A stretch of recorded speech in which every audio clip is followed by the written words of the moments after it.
How to add multiple pictures to a story on Instagram. Hello everybody, welcome back to my channel. This is me, Pipin Bisnath, and today I'll guide you on how you can add multiple pictures to your story on Instagram.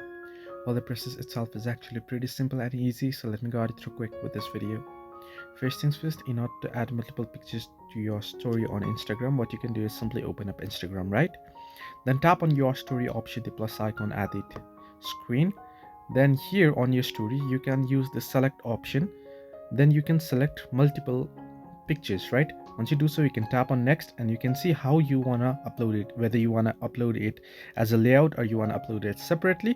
Then you can go ahead and upload it. So if you want to upload it together, you can do this layout and you can choose the layout from here as well. So you can see here, so this is how you can upload multiple pictures to your story on Instagram. Hope this video helped you. Do like and subscribe, and do not forget to leave a comment down below if you have any further issues.